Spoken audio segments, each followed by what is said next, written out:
জিব্রাইল আমিন আসছে রাসূল করিমের কাছে।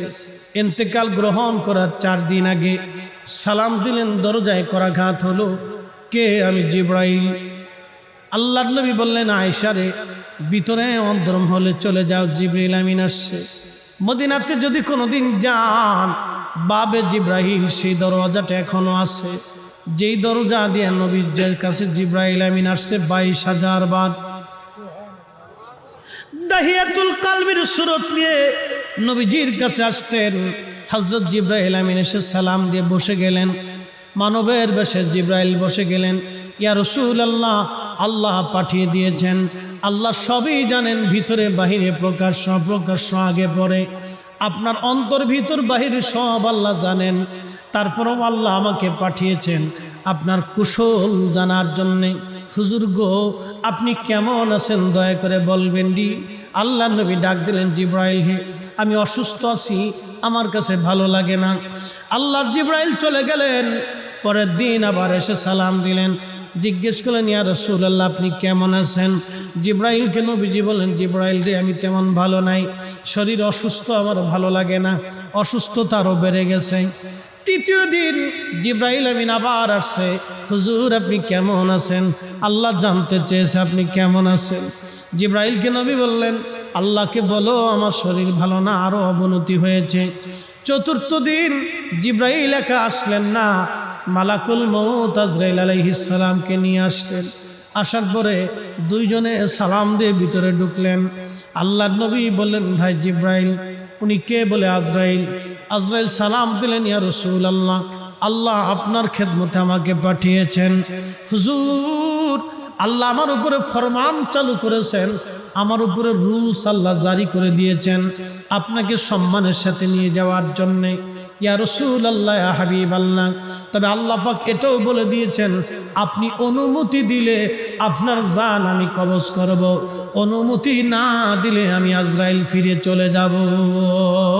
আপনার যতদিন মন চায় ততদিন আপনি দুনিয়ার মধ্যে আপনি উম্মতের মাঝে আপনি থাকবেন। একবার আওয়াজ তুলে বলা যাবে কি আল্লাহু আকবার।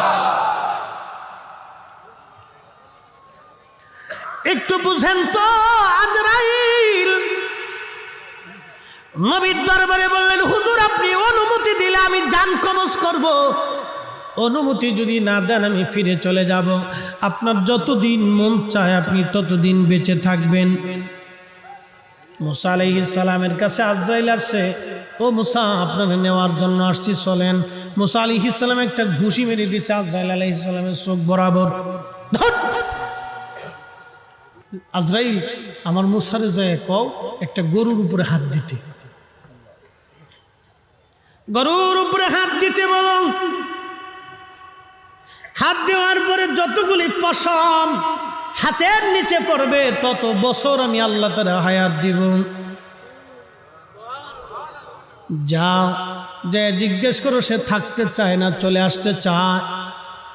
আজরাইল আলাইহিস সালাম গেলেন, ও আল্লাহর পয়গম্বর, আল্লাহ পাঠিয়েছেন আপনার কাছে একটা কথা জানার জন্য। আপনি একটা গরুর উপরে হাত দিবেন, হাত দেওয়ার পরে আপনার হাতের নিচে যত পশম পড়বে তত পশম পরিমাণ হায়াত, তত বছর আল্লাহ আপনার হায়াত দিবে। মুসা নবী বলেন, আজরাইল তারপরে কি হবে? বলে তারপরেও আপনার মরণ হবে, মরণ থেকে পালানোর মতো কোনো রাস্তা নাই। মুসা আলাইহিস সালাম বলেন, আজরাইল তাহলে আর দেরি করেন না, নিয়ে চলে যান। বুঝছি থাকা যাবে না, অতএব কিলিকিলি করে লাভ নাই, ঘুষাঘুষি করে লাভ নেই, লয়ে যাবে। বুঝছি থাকার আর সুযোগ নেই। কিন্তু আমার রাসূলের দরবারে আজরাইল এসে বিনয়ের সাথে বলে, হুজুর আল্লাহর ফরমান আমার উপরে, আপনাকে অতীব সম্মানের সাথে নিয়ে যেতে হবে, যদি আপনি অনুমতি দেন। আজরাইল আলাইহিস সালাম এসে বললেন, হুজুর অনুমতি দিলে জান কবজ হবে, না হলে ফিরে চলে যাব। যতদিন মন চায় উম্মতের মাঝে ততদিন থাকবেন। আল্লাহর নবী জিব্রাইলের দিকে তাকাইলেন। জিব্রাইল বলেন, হ্যাঁ ইয়া রাসূলুল্লাহ, আল্লাহর ফরমান এইরকম। আপনি অনুমতি দিলে সম্মানের সাথে মহা ইজ্জত করে আপনাকে আল্লাহর দরবারে নিয়ে যাওয়া হবে। নবী গো, আপনি অনুমতি না দিলে আমরা ফিরে চলে যাব। যতদিন মন চায় ততদিন আপনি উম্মতের মাঝে বেঁচে থাকবেন। তবে জিব্রাইল ডেকে বলেন, হুজুর, তবে আল্লাহ আপনার দিদারে আগ্রহী হয়ে আছে। আহা, আমার মালিক আমার আল্লাহ, আমার খালিক আমার রব, কুল মাখলুকের রব, সপ্তম জমিনের রব, সপ্তম আসমানের রব, সপ্ত জমিনের রব, সপ্ত আসমানের রব। এই জমিন ও আসমান ঘিরে রেখেছে পানি, পানি ঘিরে রেখেছে বাতাস, বাতাস ঘিরে রেখেছে হাইকাল, হাইকাল ঘিরে রেখেছে কুরসি, কুরসি ঘিরে রেখেছে আরশে মুআল্লা। একবার জোরে বলা যাবে কি আল্লাহু আকবার? পৃথিবীর 13 লক্ষ গুণ বড় হলো একটা সূর্য, 200 কোটি সূর্যের সমান একটা ব্ল্যাক হোল, 10,000 কোটি ব্ল্যাক হোলের মতো নক্ষত্র দিয়ে একটা মিল্কওয়ে আল্লাহ বানাইলো। এই মিল্কওয়ের ও গ্যালাক্সির মতো মহাশূন্যে 10,000 কোটি মহাবিশ্ব, এরপরে মহাশূন্য, তারপরে প্রথম আসমান, তারপরে আরো 7টা 6টা আসমান আল্লাহ বানাইলেন। এর ভিতরে আর কি কি আছে আমাদের জানা নাই, জানা নাই, জানা নাই। আপনি যেই জমিনের নিচে বসা, এই জমিনের নিচে আরো 6টা জমিন আল্লাহ বানাইলেন। নিচে কি আছে আমাদের জানা নাই, তবে আমাদের সমুদ্রের মতো এইরকম বড় বড় সমুদ্র ওই জমিনেও আল্লাহ বানায় রেখেছেন।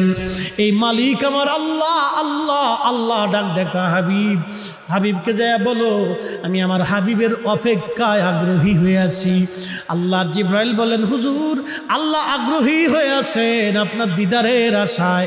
আল্লাহর নবীর চোখের পানি চলে এসে বলল, জিব্রাইল, তাহলে আর দেরি করবেন না, নিয়ে চলে যান আমার আল্লাহর কাছে।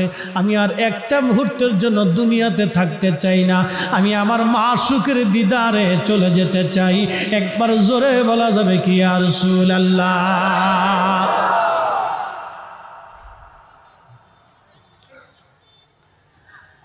আজরাইল আলাইহিস সালাম আল্লাহর হাবিবের বক্ষ বরাবর হাত রাখলেন।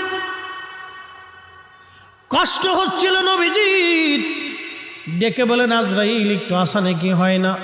বলে, ইয়া রাসূলুল্লাহ, আপনার চাইতে এরকম আসানে আগে কারো জান কবজ করি নাই, আপনার পরে আর কারো জান কবজ হবে না। নবী গো, সবচাইতে বেশি আসান আপনাকে দেওয়া হচ্ছে। আপনার ব্যাপারে আল্লাহ আমাকে সতর্ক করে দিয়েছে। একসাথে জোরে বলা যাবে কি আল্লাহু আকবার? হায় হায়, কত বড় দামি নবীর উম্মত, হ্যাঁ এখনো সুদ খায়। কত বড় দামি নবীর উম্মত এখনো ঘুষ খায়। কত বড় দামি নবীর উম্মত এখনো মানুষ ঠকায়। কত বড় দামি নবীর উম্মত এখনো মালে ভেজাল দেয়। কত বড় দামি নবীর উম্মত এখনো আল্লাহ আল্লাহ নবীর বিধান আমরা মানি না। কত বড় দামি নবীর উম্মত, উম্মত আমরা উম্মত, উম্মত, উম্মতের কি করলাম এখন আমরা বুঝতে পারি নাই। হাই হাই, আল্লাহর নবীজি কেঁদে ফেলে দিয়ে বলেন, আজরাইল, একটা অনুরোধ তোমারে করে যাই। বলেন, ইয়া রাসূলুল্লাহ, আমার উম্মতের জান কবজ এর চাইতেও তুমি আসানে করবা। আজরাইল ডাক দিয়ে বললেন, হুজুর, আপনার উম্মতের ভিতরে যারা নেককার, তারা মায়ের কোলের মধ্যে যেইভাবে ঘুমায়, একটা সন্তান ঘুমায় পরে মার কোলের মধ্যে ছেলেটা বুঝে না, ওইভাবে আমি জান কবজ করে নিয়ে আসবো, সে বুঝবে না। ইয়া আইয়াতুহান নাফসুল মুতমাইন্না তুরজিই ইলা রাব্বিকি রাদিয়াতাম মারদিয়া ফাদখুলি ফি ইবাদি। একসাথে জোরে বলেন আল্লাহু আকবার। ফাদখুলি ফি ইবাদি ওয়াদখুলি জান্নাতি। একবার জোরে বলেন মারহাবা। আল্লাহ কিন্তু ডাক দিয়েছে, ইয়া আইয়াতুহান নাফসুল মুতমাইন্না, হে প্রশান্ত আত্মা, হে বিকলবিন সালিম, তুমি হৃদয়টাকে পরিশুদ্ধ করেছো। হে পরিশুদ্ধ আত্মা, তুমি গুনাহ করো নাই, করলো মাপ চাইছো, ক্ষমা চাইছো। হে বান্দা, ফিরে আসো, চলে আসো, তুমি আমি আল্লাহর দরবারে সন্তুষ্টির দিকে তুমি চলে আসো। যেখানে আমার ইবাদত গুজার বান্দারা ঘুমায় তুমি সেখানে চলে আসো। আমি আল্লাহর সন্তুষ্টির দিকে চলে আসো, আমি আল্লাহ তোমার উপরে খুশি।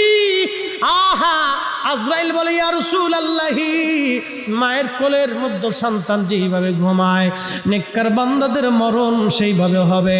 আল্লাহর ওলি যারা ইন্তেকাল করার পরে 40 দিন পর্যন্ত আল্লাহর আকাশের ফেরেশতারা আর পৃথিবীবাসী ওই গাছ তরুলতা পাতা মাছ কাটতে থাকে আর নদীর মাছ তার জন্য দোয়া করতে থাকে। একবার জোরে বলা যাবে কি সুবহানাল্লাহ।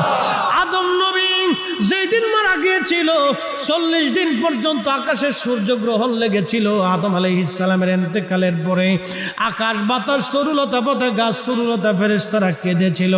আদম আলাইহিস সালামের ইন্তেকালের করার পরে আল্লাহ নবীর ইন্তেকালের পরে সব সৃষ্টিগুলি কেঁদেছিল। আপনারা জানেন না, নবী যেই দিন মায়ের গর্ভে তশরিফ এনেছিল সেদিন মাছ, সমুদ্রের গভীরের মাছগুলি সমুদ্রের কাছের মাছের কাছে আসছে, বড় মাছগুলি ছোট মাছের কাছে এসে শুনছো আখিরি নবী রাহমাতুল লিল আলামিন মায়ের গর্ভে তশরিফ এনেছে। একবার জোরে বলা যাবে কি আল্লাহু আকবার। প্রিয় মুহতারাম উপস্থিতি, রবির বাজারের মুসলমান, মাইকের আওয়াজ যত দূরে যায় শুনে যান বাবা কথাগুলি। আল্লাহ বলেন ফাযকুরুনি, আমাকে তুমি স্মরণ করো। কিভাবে করবে? ফাইজা কাদাইতুমুস সালাতা ফাযকুরুল্লাহা কিয়ামান ওয়া কুউদান ওয়া আলা জুনুবিকুম। আল্লাহ বলেন তুমি সালাত শেষ করছো, তার মানে অর্থ না তুমি যে নামাজ পড়েছো এখানেই শেষ না বান্দা, না। তুমি সালাত শেষ করার পরে তুমি আমি আল্লাহর জিকির করবে। দাঁড়ায় রইছো, দাঁড়ায় দাঁড়ায় করতেছো। তুমি হাঁটতেছো, হাঁটতে হাঁটতে জিকির করো। তুমি দোকানে বসে বসে ব্যবসা করো, দোকানের ব্যবসায় বসে বসে তুমি জিকির করো, আল্লাহকে স্মরণ করো। তুমি মাঠে কাজ করো, আমি আল্লাহকে স্মরণ করো। তুমি যেখানেই থাকো না কেন আমি আল্লাহকে স্মরণ করো। দাঁড়ায় রইছো, দাঁড়ায় দাঁড়ায় করো। বসে রইছো, বসে বসে করো। শুয়ে রইছো, শুয়ে শুয়ে করো। আল্লাহ 3 হালতেই আপনাকে আল্লাহর ইয়াদ করার কথা বলেছেন। আমার হযরত পীর কেবলাদার হুজুর একটা কথা বলতেন, বাবা চির সুখী যদি হতে চাও, চিরদিন যদি সুখের মধ্যে থাকতে চাও, তাহলে দুনিয়ার জগতে অধিক পরিমাণে তুমি কেঁদে যাও, দুনিয়াতে অধিক পরিমাণে কেঁদে যাও। যদি চির সুখী হতে চাও, চোখের পানি ছাড়া আল্লাহর ক্ষমার আশা করা যায় না। কথা বলেন ঠিক কিনা? আল্লাহ রাব্বুল আলামিন বলেন ফাযকুরুনি আযকুরুকুম, তুমি আমাকে স্মরণ করলে আমি আল্লাহ তোমাকে স্মরণ করব।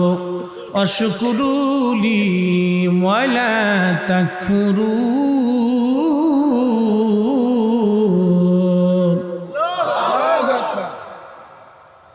আল্লাহ রেখে বলেন বান্দারে তুমি আমার শুকর করবে না, শুকরিয়া করবে না, কৃতজ্ঞ হবে না। যদি শুকর করো, কৃতজ্ঞ হও, যদি তুমি কৃতজ্ঞ হও, আল্লাহ কোরআনে বলে লা ইন শাকারতুম লাযীদান্নাকুম ওয়া লা ইন কাফারতুম ইন্না আযাবী লাশাদীদ।